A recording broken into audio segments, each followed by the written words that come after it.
Pemirsa, selamat pagi. Anda menyaksikan Headline News pukul 8 waktu Indonesia Barat. Saya Rike Caroline. Terjadi kecelakaan antara bus Transjakarta, kereta api jarak jauh dan mobil pribadi di perlintasan kereta api Gunung Sahari, Jakarta Pusat. Selengkapnya kami akan ajak Anda bergabung bersama Tria Nisha langsung dari lokasi kejadian. Nisha, bagaimana kondisi di sana saat ini?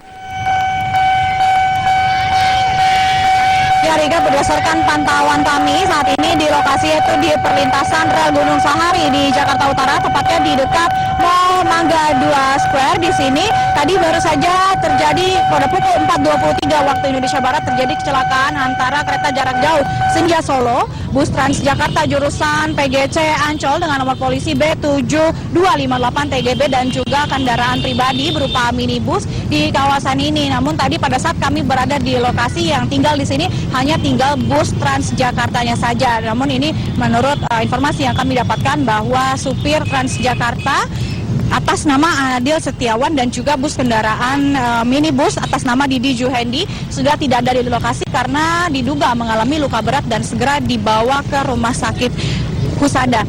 Dan sementara itu tadi menurut kronologi yang kami dapatkan dari versi Kepala Humas Daob 1 PT KAI Bambang S. Prayitno mengatakan pada pukul 4.23 waktu Indonesia Barat tadi insiden ini terjadi diakibatkan bus Transjakarta menerobos palang pintu perlintasan pada saat kereta Senja Solo melintas di kawasan ini dan sempat menyerempet bus Transjakarta sedikit dan juga menyerempet juga kendaraan minibus yang sedang melintasi kawasan ini. Dan tadi pada sekitar 10 menit lamanya bus Transjakarta sempat menghalangi jalannya kereta, namun kemudian bisa segera dievakuasi.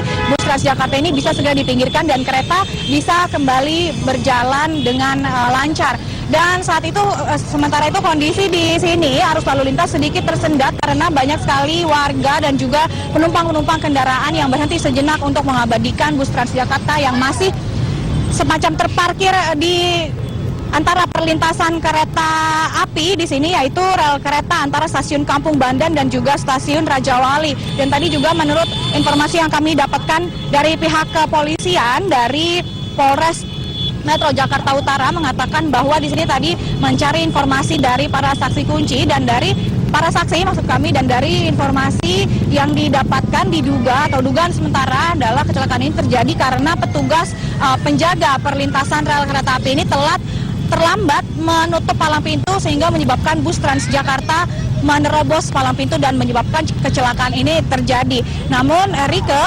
informasi yang kami dapatkan juga pada kecelakaan pagi hari ini tidak ada korban jiwa, tidak ada korban meninggal, namun hanya ada korban luka berat yaitu supir bus Transjakarta dan juga supir minibus kendaraan pribadi yang tadi mengalami kecelakaan di kawasan ini.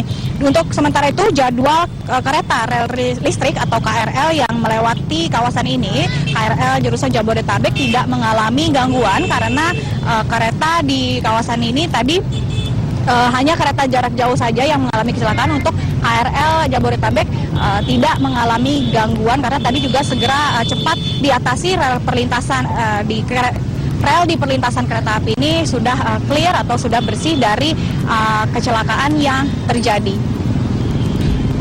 Dan sampai saat ini kepolisian masih terus mendalami, memeriksa saksi, memeriksa juga petugas palang pintu untuk mencari tahu apa sebenarnya penyebab dari kecelakaan yang terjadi pada pagi hari tadi. Rike. Baik, terima kasih Tria Nisha melaporkan dari Gunung Sahari. Kita ke informasi lain pemirsa. Jelang bulan suci Ramadan, harga pakan dan daging ayam di sejumlah pasar tradisional di Aceh Tamiang naik. Namun kenaikan ini tidak menguntungkan peternak karena tingginya harga pakan. Jika kondisi ini terus berlanjut, peternak terancam merugi. Di pusat peternakan ayam di Desa Seruai, Aceh Tamiang, sejumlah peternak terancam merugi akibat kenaikan harga ayam potong dengan harga pakan yang juga naik dan tidak berimbang. Harga ayam potong di level peternak naik dari Rp16.000 per kilogram menjadi Rp17.000. Sementara harga pakan naik dari Rp6.000 per kilogram, kini Rp7.000 per kilogram. Ditambah kenaikan biaya kebutuhan ternak lainnya, sehingga kenaikan harga ayam tidak menguntungkan peternak. Hal yang sama juga dikeluhkan sejumlah pedagang daging ayam di pasar. Harga daging ayam potong yang sebelumnya Rp21.000 per kilogram, kini naik Rp29.000 per kilogram, menyebabkan daya beli konsumen menurun. Mereka mengaku omset yang diperoleh turun hingga 50%. Di dalam setiap harga jualan naik, dan kami bisa-bisa ke depan ini pun bukan mendapat keuntungan, lebih bisa juga mendapat kerugian karena operasional kami pun tidak akan berkurang. Demikian headline news untuk saat ini. Pemirsa, Anda bisa terus mengikuti berita-berita kami melalui www.metrotvnews.com. Headline news berikutnya kami hadirkan 1 jam ke depan. Sampai jumpa.